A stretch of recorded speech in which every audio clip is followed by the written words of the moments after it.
بسم اللہ الرحمن الرحیم۔ استعمال و کلمت تعدیل فی الاصطلاح بمعنی التوثیق۔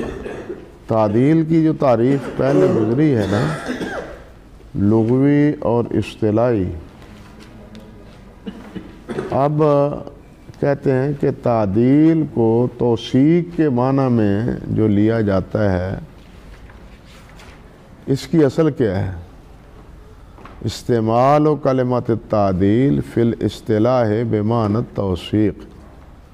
وہ عادل ہے آپ کہتے ہیں تو وہ کیا ہے؟ گویا ثقہ ہے۔ تو یہ ایسے کیوں ہے؟ فرماتے ہیں کہ اصل و کلمت تعدیل یعنی الحکم بعدالت الراوی، کہ اصل کلمہ تعدیل جو ہے یعنی راوی پر عدالت کا جو حکم ہے کہ یہ راوی عادل ہے، لکنہا قد استعملت ہنا بمعنی اشمل هو التوثیق، لیکن یہاں اصطلاح میں یہ کلمہ صرف عادل پر نہیں بولا جاتا، بلکہ اس کے باقی معانی پر بھی اس کا اطلاق ہوتا ہے۔ یہ زیادہ استعمال ہے عادل کا اس کی اصطلاحی یا لغوی معنی سے، اے الحکم بعدالت الراوی و ضبطہ معا لأنہما اساس و خبر کل راوی، قبول و خبر الراوی۔ حکم کیا ہے کہ وہ راوی عادل ہے، الحکم بعدالت الراوی۔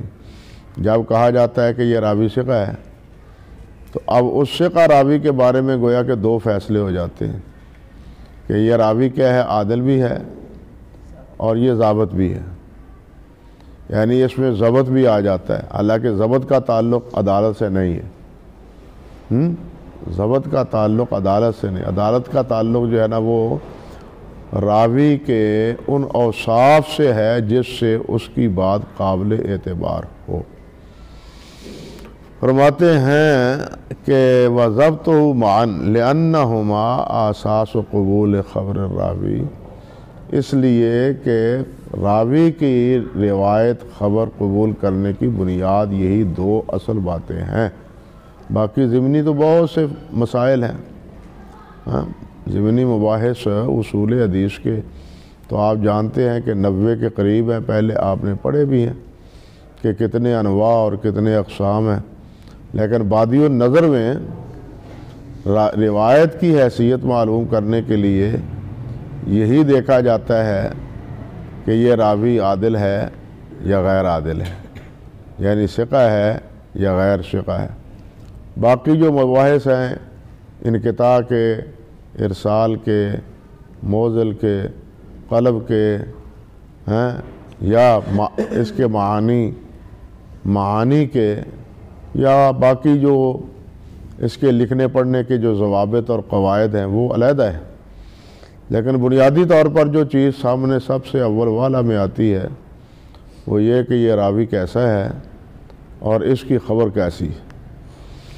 فرماتے ہیں والمراد بالعدالہ ملکۃ تحمل المرء علی ملازمۃ التقوی والمروہ۔ عدالت سے مراد کیا ہے؟ کہ ایسا ملکہ، یعنی ایسی قوت، ایسی استطاعت کہ تحمل المرء علی ملازمۃ التقوی والمروہ، کہ جو آدمی کو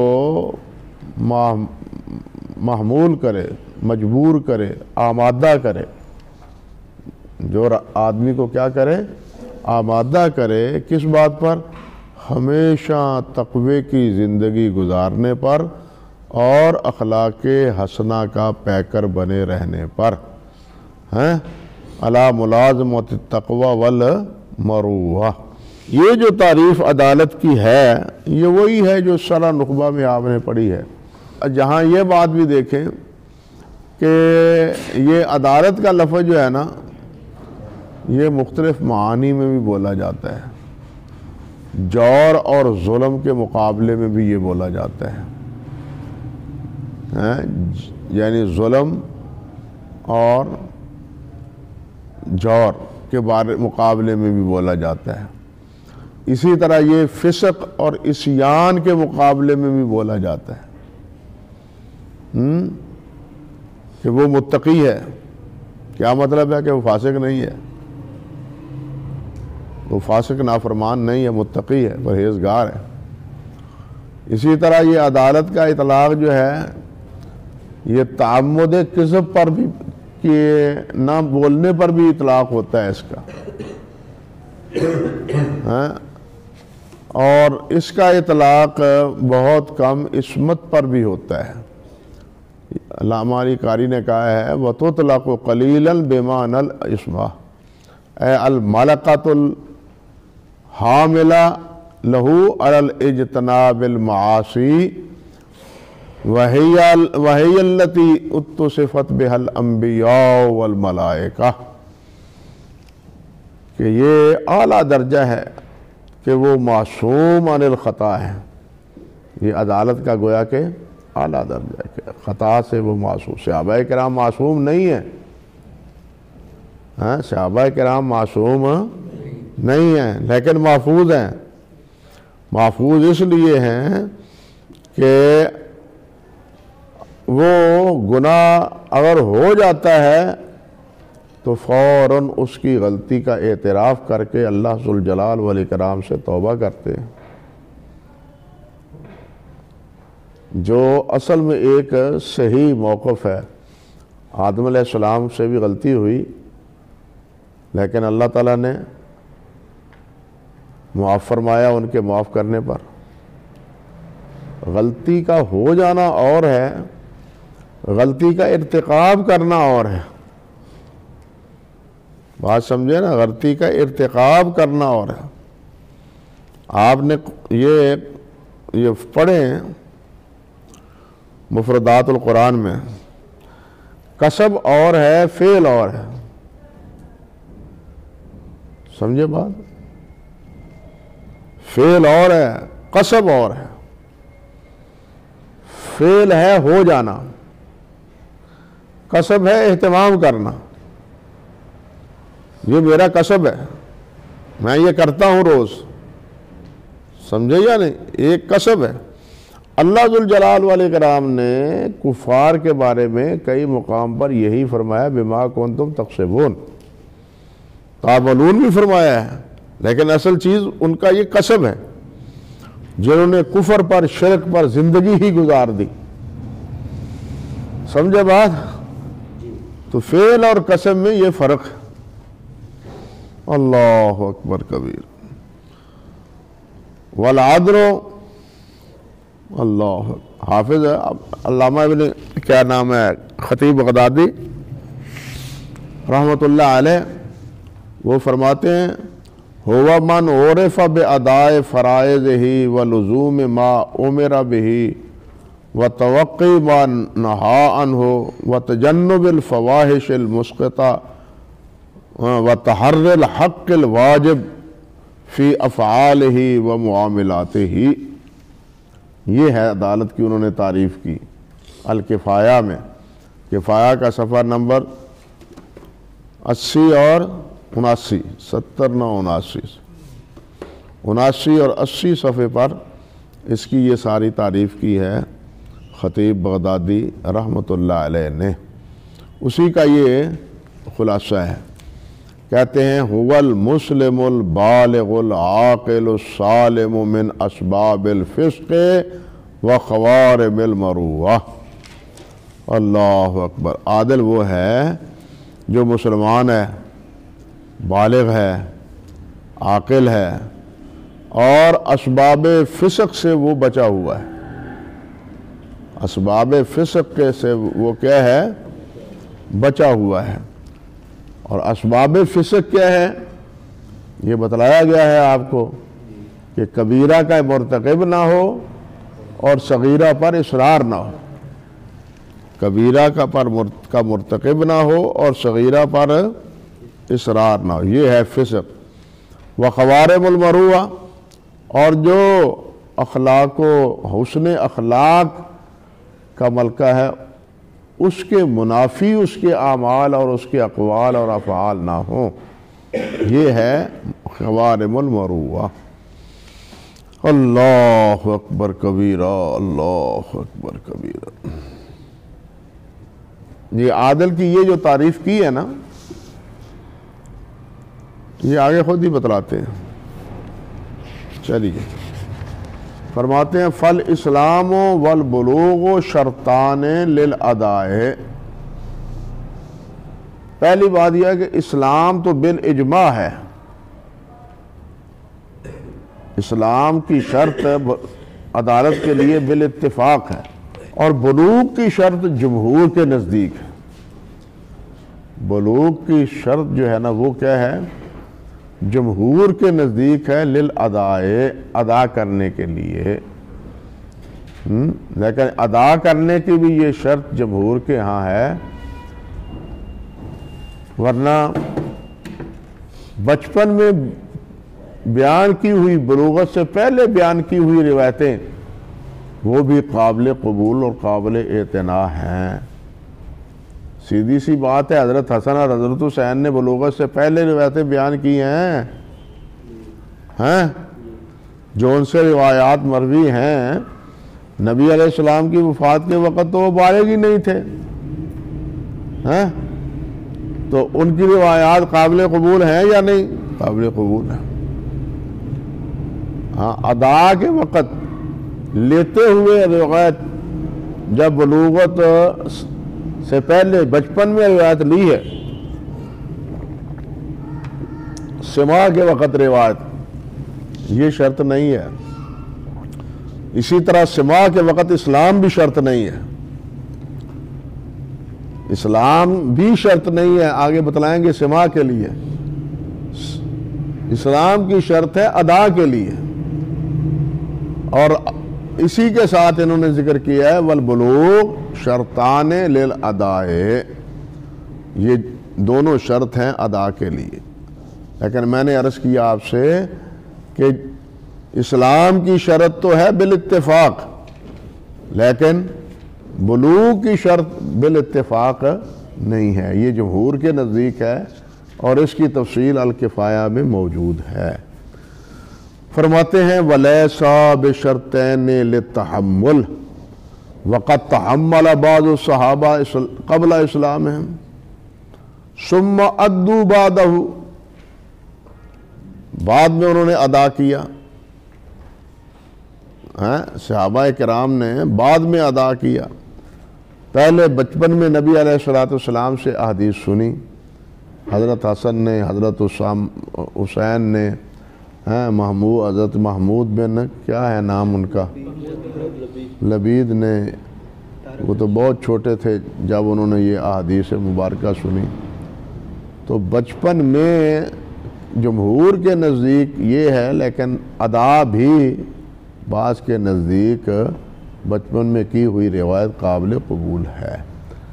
فرماتے ہیں وَتَحَمَّلَ صِغَارُ الصَّحَابَةِ حَالَ صَبَاهُمْ، چھوٹے صحابہ نے اپنے بچپن میں ان کو لیا، وَأَدُّوا بَعْدَ بُلُوغِهِمْ، اور ان کو بیان کیا بلوغت کے بعد۔ وَالْبُلُوغُ وَالْعَقْلُ هُمَا مَنَاطُ التَّكْلِيفِ الشَّرْعِي، اب جمہور کے نزدیک یہ بلوغ کیوں ہے؟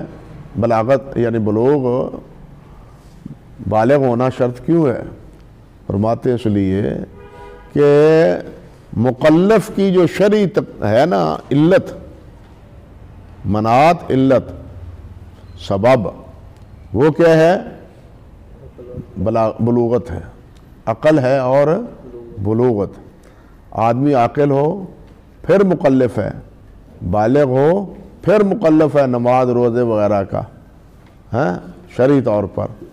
گو تعلیماً تربیتاً بلوغت سے پہلے بھی انہیں روزہ رکھنے کی ترغیب، نماز پڑھنے کی ترغیب کا حکم ہے، لیکن فرضیت ان پر کب لازم ہوتی ہے؟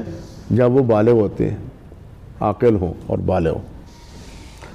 فرماتے ہیں لیکن قد یضبط الصبی الممیز بعد ما سمعه او شاہدہ ولذلك اعتبر اداؤہ بعد البلوغ لما تحملہ حال الصبا، کہتے ہیں لیکن کبھی بچہ جو ممیز ہے، تمیز کر لیتا ہے، صحیح غلط کو پرکھ لیتا ہے، سمجھ لیتا ہے، جان لیتا ہے، وہ بھی کیا ہے ایک بات کو ضبط کر لیتا ہے، یاد کر لیتا ہے، محفوظ کر لیتا ہے۔ بعد ما سمعہ او شاہدہ، جس کو اس نے دیکھا اس کو یاد رکھا۔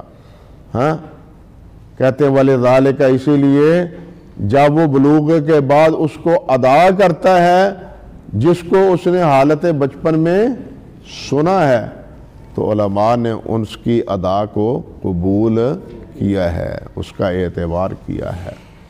وَالسَّلَامَةُ مِنْ أَسْبَابِ الْفِسْقِ، کہتے ہیں کہ وَخَوَارِمِ الْمَرُوَّةِ، کہ سلامتی اسباب فسق سے اور خوارم مروہ سے انما تتحقق فی ظاہر حال الراوی، یہ متحقق ہوتی ہے راوی کے ظاہر حالت پر، راوی کی ظاہر حالت پر، لیکن یقل تضعیف الراوی بفعلہ ما یخرم المروہ، لیکن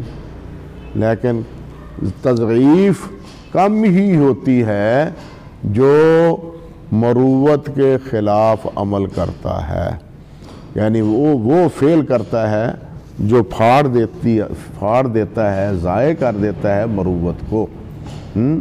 بعض افعال یا بعض اعمال جو خلاف عظمت ہیں، شرافت ہیں، دین ہیں، ان کا ارتکاب ہے تو مروت کے خلاف، لیکن اگر کسی سے اس کا ارتکاب ہو تو اس کے یہ معنی ہم نہیں کرتے کہ اس کی روایت قابل قبول نہیں ہے۔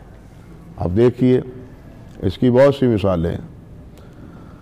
اللہ اکبر کبیرہ، امام احمد بن صالح مصری ہیں، اب یہ ثقہ ہیں، صحاح کے راوی ہیں، اور ان کے بارے میں کہا ہے حافظ عذابی رحمۃ اللہ علیہ نے ان کے ترجمے سیر و اعلام النبلاء میں، لم یکن لہ آفۃ غیر الکبر وہو قدح فی العدالۃ بذالک فانہ اسم کبیر۔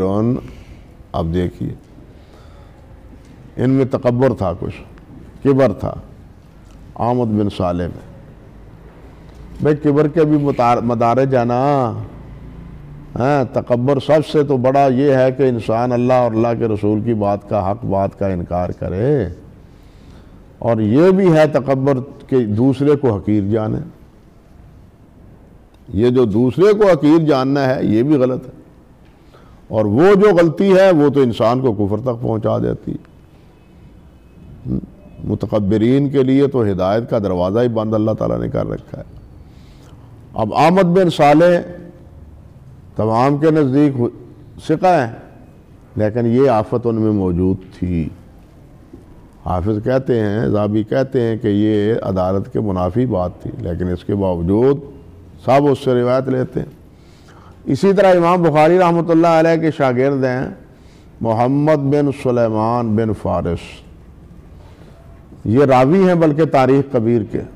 تاریخ کبیر کا جو نسخہ ہمارے پاس متداول ہے یہ ان کی روایت نہیں ہے، بلکہ ان کی روایت سے نقل کرتے ہیں عقیلی اور بعض دوسرے مورخین۔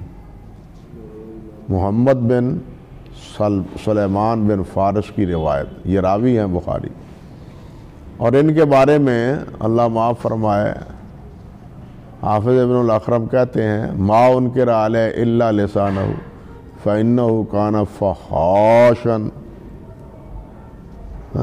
فحاشاً، گالیاں دیتے تھے، اچھی بات نہیں کرتے تھے۔ اللہ اکبر کبیرہ، اللہ، لیکن اس کی روایت صحیح ابن حبان میں بھی ہے، مستدرک حاکم میں بھی ہے، دوسری احادیث میں بھی ہے، بلکہ امام بخاری کی جو ہے نا یہ تاریخ کے راوی یہ ہیں۔ اور یہی ابن الاخرم، لطیفے کی بات یہ ہے کہ یہی ابن الاخرم جو یہ قول ان کے بارے میں تاثر دیتے ہیں، تبصرہ کرتے ہیں، وہ انہی کے واسطے سے امام بخاری رحمۃ اللہ علیہ کا یہ قول نقل کرتے ہیں کہ من اراد ان یصنف کتابا فَلْيَبْدَأْ بِحَدِيثِ إِنَّمَا الْأَعْمَالُ بِالنِّيَّاتِ. ہے نا یہ بھی ایک بات. تو یہ بات معلوم ہوئی نا کہ اس قسم کی اگر کمزوری ہے جو خلاف مروہ ہے، اس سے راوی کی یہ پوزیشن نہیں رہتی کہ اس کی روایت قبول نہ کی جائے. بتلانا یہ چاہتے ہیں. بلکہ ہمارے مناظروں میں یہ بات ہوتی رہی ہے اور لکھنے والوں نے لکھا بھی ہے جو منہ پھٹ ہیں امام محمد بن اسحاق کے بارے میں کہ کانا یلعب بالدیک، کہ وہ مرغوں کے ساتھ کھیلتے تھے. مرغے رکھے ہوئے تھے، مرغوں کو پالتے تھے، ان کے ساتھ کھیلتے بھی تھے. اور اس کا معنی کیا کرتے ہیں؟ مرغ باز. اب جب یہ جملہ بولا جائے گا تو اس کا مفہوم کچھ اور ہوگا. ہاں پھر مرغے لڑانے والے ہیں جس کی اجازت نہیں ہے، پھر یہاں تک بات پہنچے گی. حالانکہ یہ اللہ آپ کا بھلا کرے، مرغے کو پالنا اور ان کو کھلانا یا ان کے پاس بیٹھنا اٹھنا یہ کوئی عیب کی بات نہیں ہے، اور یہ سبب ایسا نہیں ہے کہ جس سے راوی کی تضعیف ہو. یہ چند مثالیں میں نے دی ہیں، اور بھی مثالیں ہیں جو خلاف مروت ہیں، جو خلاف مروت سمجھی جاتی ہیں، لیکن ان راویوں کی روایتوں کو ضعیف قرار نہیں دیا گیا. چلیے بات آگے چلیں بھائی. المراد بالضبط، ضبط سے کیا مراد؟ الضبط نوعان، کہتے ہیں ضبط کی دو نوعیتیں، یہ بھی آپ پڑھ چکے ہیں. الضبط الصدر و ضبط الکتاب.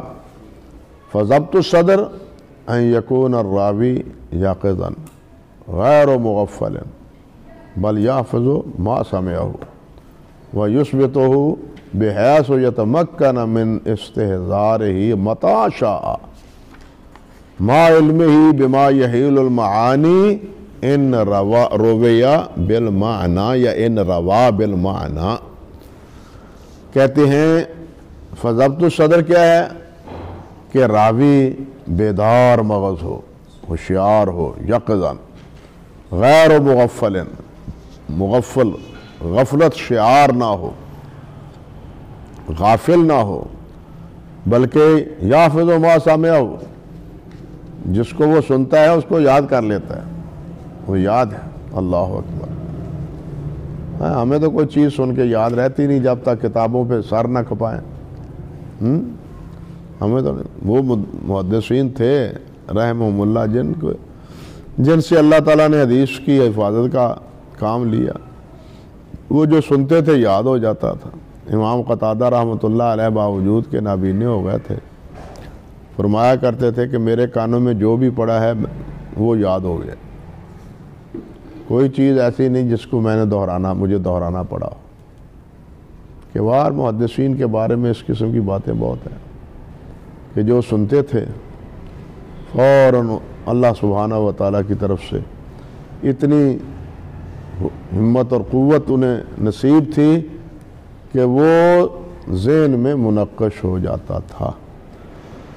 فرماتے ہیں غیر مغفل بل یحفظ ما سمعہ ویثبتہ بحیث یتمکن، اور اس کو پکا رکھتا ہو اس حیثیت سے کہ وہ اس تمکنت رکھتا ہو، یعنی وہ اس بات کی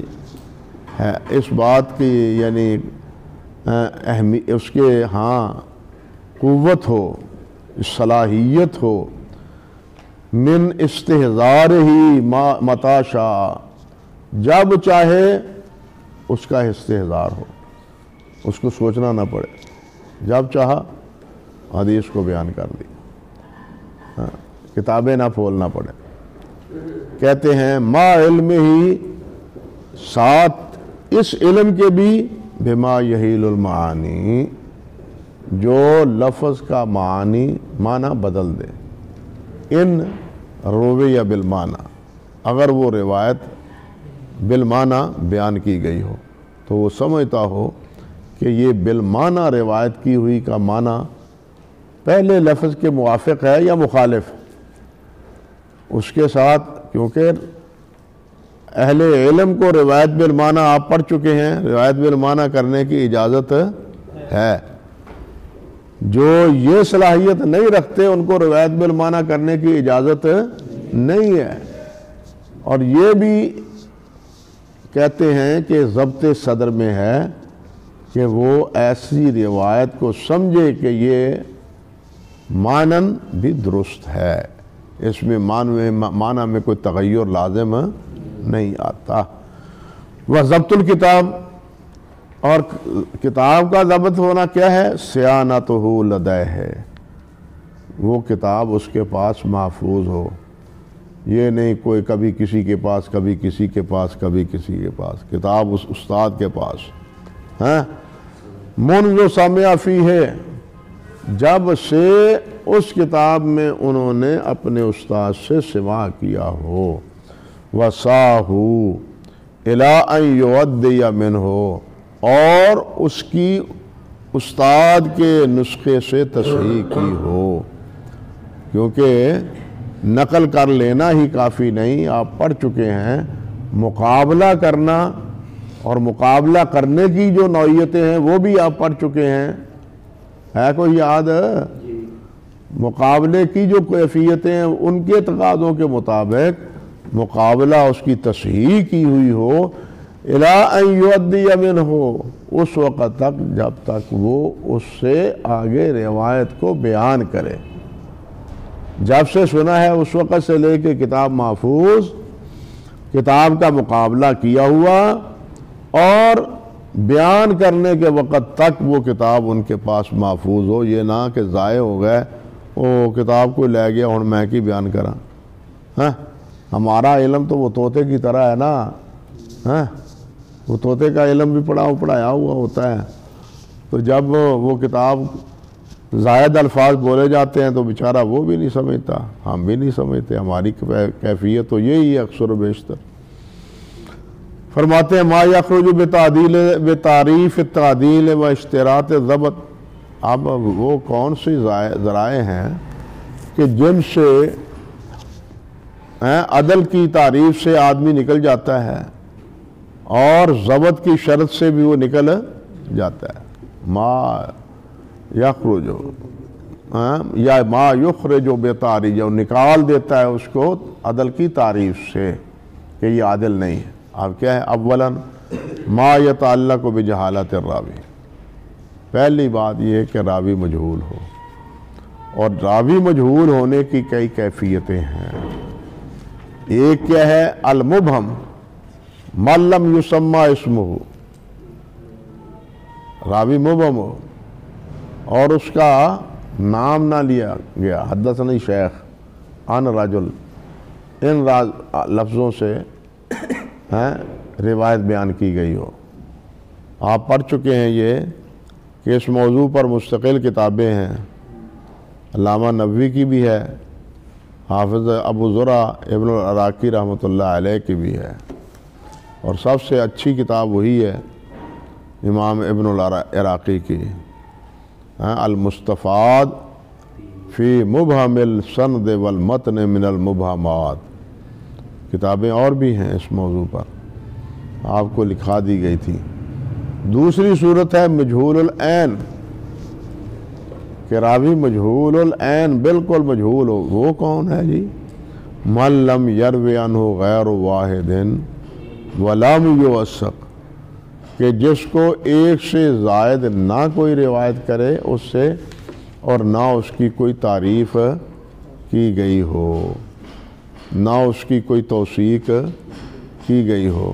خطیب بغدادی کہتے ہیں کہ مجہول العین وہ ہے من لم یعرف بطلب العلم ولا عرفہ العلماء ولم یروی عنہ الا واحد، کہ جو طلب علم میں معروف نہ ہو، جو طلب علم میں معروف نہ ہو، اور نہ علماء نے اس کو پہچانا ہو کہ یہ کون ذات شریف ہے، اور اس سے ایک سے علاوہ اور کوئی روایت نہ کرنے والا ہو۔ یہ الکفایہ صفحہ نمبر 88 پر خطیب نے فرمایا ہے۔ تو مجہول العین وہ ہے من لم یروی عنہ غیر واحد ولم یوثق، نہ توثیق ہو اور ایک ہی راوی اس سے روایت کرنے والا ہو، یہ ہے مجہول العین۔ وہ مجہول الحال جس کو مستور بھی کہتے ہیں، مجہول الحال جس کو مستور بھی کہتے ہیں، من روا عنہ راویان فاکثر ولم یوثق، جس سے دو راوی روایت کرنے والے ہوں یا اکثر ہوں اور اس کی کسی نے توثیق نہ کی ہو۔ یہاں آپ کو بتلایا گیا ہے کہ ایک تعریف وہ ہے کہ من روا عنہ راویان، ایک تعریف یہ ہے من روا عنہ ثقتان، ایک تعریف وہ ہے کہ جس سے وہ راوی دو روایت کریں جو ضعفاء اور مجاہیل سے روایت نہ کرتے ہوں۔ یہ ساری تفصیل آپ کو بتلائی تھی نا، ہاں اس کو ملحوظ رکھیں، یہاں تو خلاصہ ہی ہے۔ تو فرماتے ہیں من روا عنہ راویان فاکثر ولم یوثق، اللہ وذالک لعدم معرفت احوالہم فی العدالت والضبط، اور یہ اس لیے کہ ان کی نہ عدالت کا پتہ ہے نہ ان کے ضبط کا پتہ ہے، نہ ان کی عدالت کا اور نہ ہی ان کے ضبط کا پتہ ہے۔ ثانیاً دوسری چیز وہ کہ جس کو نکال دیتی ہے راوی کو کیا چیز؟ عدالت سے، کہ یہ راوی عادل نہیں ہے۔ وہ کون ہے؟ کافر، پہلے جیسے ذکر کیا کہ عادل سے کون نکل جاتا ہے سب سے پہلے؟ کافر، کافر عادل نہیں ہے۔ الصبی، بچہ، وہ بھی عادل نہیں ہے، مکلف نہیں ہے نا، اسی لیے الصبی بچہ، المجنون دیوانہ، اور المبتدع بدعتی، مانے اعتقادہ ما لم یکن معروفا علی عہد النبی صلی اللہ علیہ وسلم مما لم یکن علیہ امرہ ولا اصحابہ، کہتے ہیں کہ وہ ایسا اعتقاد رکھے جو اعتقاد نبی علیہ السلام کے دور مبارک میں معروف نہ تھا، اور نہ ہی وَلَمْ يَكُنْ عَلَيْهِ أَمَرَهُ، نہ آپ نے اس پر حکم دیا، وَلَا أَصْحَابَهُ، اور نہ ہی آپ کے صحابہ کرام نے حکم دیا یا اس پر عمل کیا۔ اللہ اکبر کبیرہ، اللہ اکبر۔ اب مبتدع کے بارے میں یہاں یہ بات بھی ہے کہ بدعت وہ ہو، یعنی بدعت کی جس سے وہ عدالت سے نکل جاتا ہے، وہ بدعت ہے جو اس کو حالت کفر تک پہنچا دیتی۔ ہر بدعت نہیں، یہ پڑھ چکے ہیں آپ، یہ بھی اگرچہ وہ صادق اللہجہ ہو، سچ بولنے والا ہو، جھوٹ بولنے والا نہ ہو، تو اس کی بدعت جو ہے نا کفر تک، حد کفر تک بھی نہ پہنچی ہو، تو کہتے ہیں کہ ایسے بدعتی کی روایت قابل قبول ہے۔ جس بدعتی کی بدعت حد کفر تک ہو وہ تو کفر ہے، اس کی تو عدالت مجروح ہو گئی، لیکن اس کی کفر سے نیچے ہے، بدعت ہے لیکن کفر سے نیچے ہے، گویا یہ فسق ہے۔ اس فسق میں اور دوسرے فسق میں جو گناہ سے انسان گناہ کے ارتکاب سے فسق میں مبتلا ہوتا ہے، آپ کو بتلایا گیا ہے کہ ان دونوں میں فرق ہے۔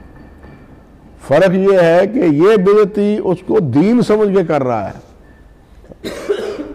یہ تعویل اس کو بچا دیتی ہے۔ یہ بدعتی کیا ہے؟ تعویل سمجھ کے کر رہا ہے۔ اور وہ جو فسق ہے، گناہ نماز نہ پڑھنا، چوری کرنا، جھوٹ بولنا، یا غیبت کرنا، یا کسی اور کی نقالی کرنا، یہ اعمال جو ہیں یہ کس میں داخل ہو جاتے ہیں؟ فسق میں داخل ہوتے ہیں، یہ بھی فسق میں شامل ہوتے ہیں۔ لیکن اس کا فسق گناہ کے ساتھ ملوث ہے، اس کا فسق دین کے ساتھ ملوث ہے، وہ دین سمجھ کے کر رہا ہے۔ یہ گناہ ہے، یہ دین سمجھ کے نہیں کرتا۔ وہ جانتا ہے کہ جھوٹ بولنا گناہ ہے، چوری کرنا گناہ ہے، چوری کرنا غلط ہے، وہ جانتا ہے لیکن پھر بھی چوری کرتا ہے۔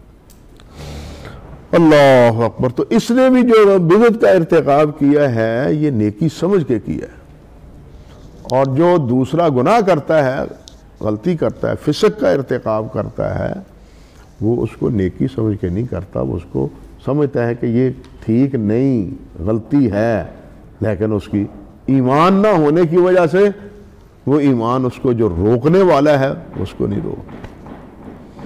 اور آگے کیا ہے؟ فاسق کون ہے؟ من عرفا بے ارتکاب کبیرہ او بے اصرار علی صغیرہ والمتہم۔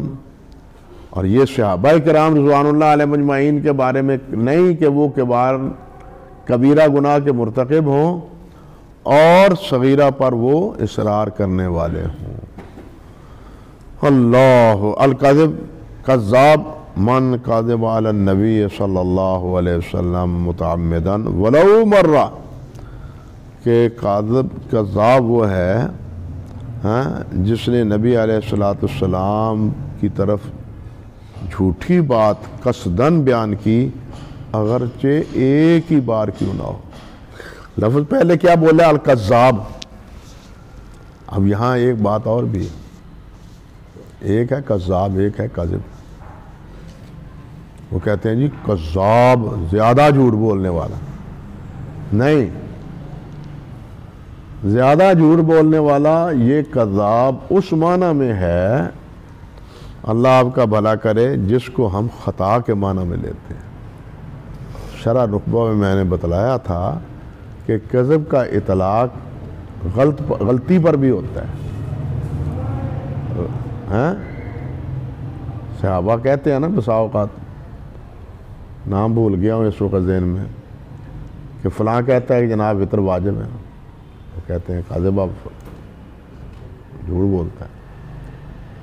حتیٰ کہ نبی علیہ السلام سے کہا گیا کہ ابو السنابل کہتے ہیں کہ متوفی عنہ کی عدت جو ہے وہ ابعد الاجلین ہے، تو نبی علیہ السلام نے فرمایا کاذب ابو السنابل، ابو السنابل جھوٹ بولتا ہے۔ اب یہ صحابی ہے، اور نبی صلی اللہ علیہ وسلم کیا کہہ رہے ہیں؟ جھوٹ بولتا ہے۔ اب جس کو اللہ کے نبی جھوٹے بولے وہ عادل ہو سکتا ہے؟ کیا مانا یہاں؟ کہ اس نے خطا کی ہے، اس نے غلطی کی ہے۔ اس لیے کذاب کا یہاں جو اصطلاحی معنی ہے وہ ہے جو نبی صلی اللہ علیہ وسلم کی طرف ایک بھی جھوٹ بولے،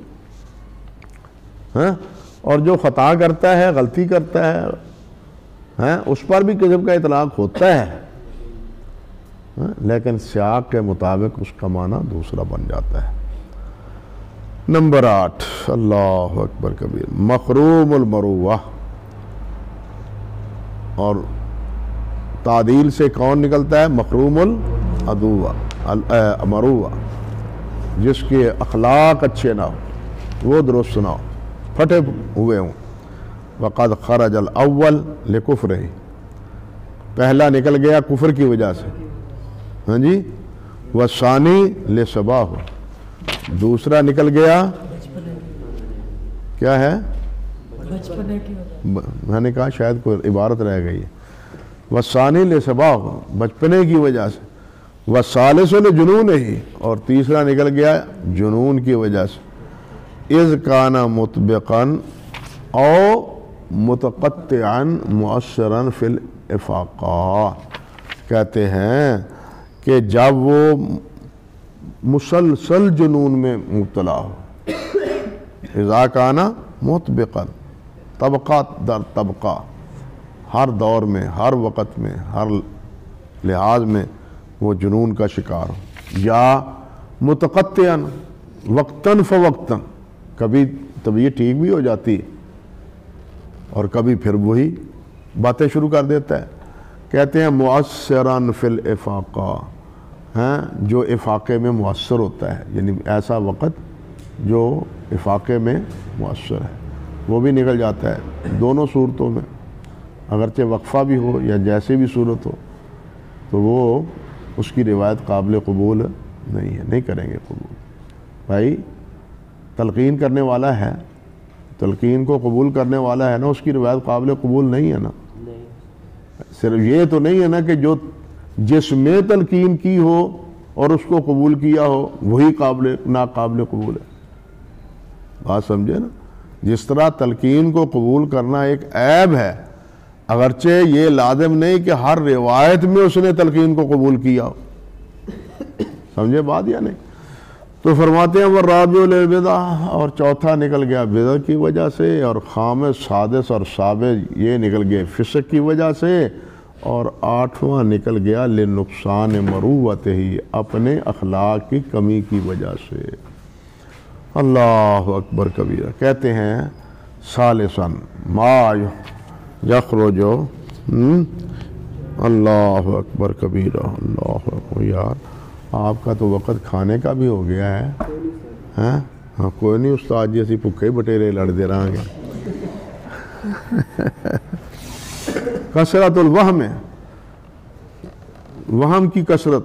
ان تکثر من الراوی الروایہ علی سبیل التواہم فیاصل الاسناد المرسل ویرفع الاثر الموقوف ونحو ذلک. یہ کثرت وہم کیا ہے کہ راوی اکثر کیا کرے، وہمن متصل روایت جو ہے مرسل ہے اس کو متصل بیان کر دے، اور جو موقوف ہے اس کو مرفوع بیان کر دے، یا یہ کہ وہ تلقین قبول کرے، یا یہ کہ وہ حفظ اور ضبط میں کمزور پایا جائے.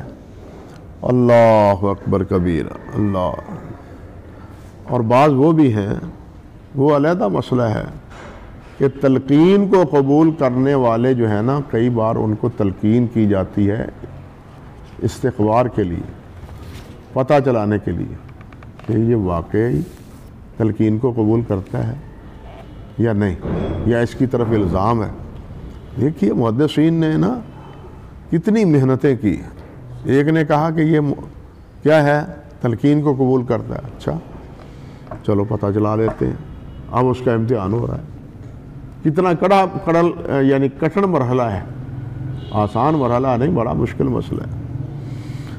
اللہ اکبر کبیرہ. فرماتے ہیں نمبر 2 کثرت و مخالفت الراوی لمن ہوا اوثق منہ او لجمع من الثقات، یا وہ کثرت کے ساتھ راوی سے کی مخالفت کرے جو اس سے اوثق ہو، یا جماعت ثقہ کی جماعت کے ساتھ مخالفت کرتا ہو. اے ظاہرہ اور سوء الحفظ، کیا مطلب اس سے کہ اس سے شذوذ اور منکرات ثابت. دوسرے کا خلاصہ کیا نکلا کہ اس سے شذوذ اور منکرات کثرت سے ہوں. مخالفت راوی یا جماعت کی روایت یہ اصول ہے، مگر میں نے بتلایا ہے آپ کو کہ کبھی کبھی اس اصول کے علاوہ دوسرے اصولوں کی بنیاد پر اس راوی کی روایت کو بھی قبول کیا جاتا ہے. اکثری اصول یہی ہے، کثرت راوی کی مخالفت یا اوثق کی مخالفت. اور یہ مخالفت پھر آپ پڑھ چکے ہیں کہ یہی نہیں کہ وہ بیان نہ کرے اور یہ بیان کرے، نہیں، معنن اس میں مخالفت ہو، جس طرح کہ امام شافعی رحمۃ اللہ علیہ نے شاذ کی تعریف میں تفسیر بیان کی ہے. نمبر 3 سوء الحفظ، ان لا یترجع جانب اصابت راوی علی جانب خطأ. یہ وہی لفظ ہیں جو شرح میں آپ پڑھ چکے ہیں. بل یتساوی الاحتمالات، بلکہ دونوں کے احتمال کیا ہیں، وہ برابر. نمبر 4 شدت الغفلہ، یہ کیا ہے، ان لا یکون لدى الراوی من الیقظہ والاتقان ما یمیز به الصواب من الخطاء من مرویاتہ. کہ راوی اتنا پختہ نہ ہو اور اتنا بیدار مغز نہ ہو، ہوشیار نہ ہو کہ جو تمیز کر سکے اپنی مرویات میں ثواب کا، جو اپنی مرویات میں خطا ہیں اس میں ثواب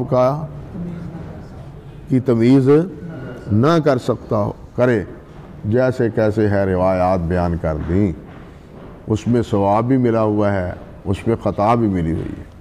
اور فاحش الغلط ان یزیدہ خطا راوی علی ثواب ہی زیادتاً فاحشہ، کہ اس کی زیادات وہ کیا ہوں، بہت زیادہ ہوں۔ فاحش اور خطا یعنی اس کی خطائیں بہت کثرت کے ساتھ، زیادتی ثقہ میں اس کی زیادتی جو ہے وہ کیا ہے، وہ کثرت کے ساتھ ہے، تو ایسے کثرت کے ساتھ خطا والا راوی وہ اس کی روایت قابل قبول نہیں ہے، اس لیے کہ اس کا ضبط نہایت ناقص ہے۔ نمبر 6، جہل الراوی، راوی کا بے خبر ہونا بے مدلولات الالفاظ، الفاظ کی دلالتوں سے، الفاظ کے معانی اور اس کے مقاصد سے، بے مدلولات الالفاظ و مقاصدہا وما یحیل معانیہا، اور وہ الفاظ جو اس کو اپنے معنی سے بدل دیں، عند الروایت بالمعنی، جیسے پہلے بتلایا ہے، حیث یتعین عند ذلک اللفظ ادا باللفظ الذی سمعہ اتفاقا لئلا یقع فی ما یصرف الحدیث عن المعنی المراد بہ، جس وقت حیث یتعین، جہاں وہ متعین کرے، عند ذالک، اس وقت ادا کے وقت، باللفظ الذی، اس لفظ کے ساتھ جس کو اس نے اتفاقاً سنا ہو، لئلا یقع فیہا، تاکہ اس میں ایسا تبدیلی نہ، حدیث میں ایسی تبدیلی نہ واقع ہو گئی ہو جو عن المعنی المراد بہ، جو اس کو معنی، جو اس کا مراد ہے، مقصود ہے، اس سے اس کو بدل دینے والا ہو، ایسا لفظ نہ ہو، اس سے وہ خبردار ہو، اس سے وہ جاننے والا ہو۔ نمبر 7، تساہل الراوی فی مقابلت کتابہ و تصحیحہ و صیانتہ، راوی کا متساہل ہونا کتاب کے مقابلے میں بھی، اس نے مقابلہ صحیح نہیں کیا، اس کو صحیح تصحیح بھی اس کی نہیں کی، اور اس کو محفوظ بھی نہیں رکھا اپنے پاس، بلکہ جس نے چاہا چرا کے اس کو لے لیا، یا جس کو چاہا اس کے پاس کتاب کو بھیج دیا۔ اللہ اکبر۔ متساہل کی روایت بھی اسی لیے کہتے ہیں قابل قبول نہیں ہے۔ البتہ تساہل میں بسا اوقات بعض حضرات اصحاب یقظہ ہوتے ہیں، وہ نعاس کی حالت میں بھی اللہ سبحانہ و تعالیٰ نے ان کو بیدار مغز دیا ہوا ہوتا ہے کہ اونگ کی کیفیت میں بھی غلطی کو پہچان لیتے ہیں، جیسے کہ آپ کو بتلایا تھا امام مزی رحمۃ اللہ علیہ کے بارے میں کہ ان پر قرات کی تھی اللہ اکبر ابن عبد الحادی رحمۃ اللہ علیہ نے، اور امام مزی رحمۃ اللہ علیہ سمجھ گئے تھے کہ تم نے غلطی کی ہے، اور ساتھ یہ بھی فرما دیا تھا کہ میں بخاری نہیں ہوں، ساتھ یہ بھی کہہ دیا تھا کہ میں بخاری نہیں ہوں۔ تو یہ ہے اصل مسئلہ کہ اگر ایسے ہوں تو پھر ٹھیک ہے۔ اللہ اکبر۔ حافظ یحییٰ بن معین فرماتے ہیں قرہ بن عبد الرحمن کے بارے میں کہ انہو کانا یتساہل فی السماع، سماع میں یہ کیا ہے، متساہل ہے، فی الحدیث ولیس بکذاب، لیکن کذاب نہیں ہے، کذاب جھوٹ نہیں بولتے، متساہل ہیں سننے میں۔ اس طرح کے راویوں کے بارے میں یہ بات آتی ہے، تو یہ تساہل بھی من وجہ راوی کے ضبط پر کیا ہے، مؤثر ہے۔ آگے ہے کہ ما ينتقد علی الراوی فی غیر العدالت والضبط، کہ وہ کیا باتیں ہیں، کیا ذرائع ہیں، کیا سبب ہے جس کی وجہ سے ضبط اور عدالت وغیرہ میں کیا ہے، نقص واقع ہوتا ہے، تنقید ہوتی ہے۔ یہ انشاءاللہ اللہ نے چاہا تو آئندہ مجلس میں کریں گے۔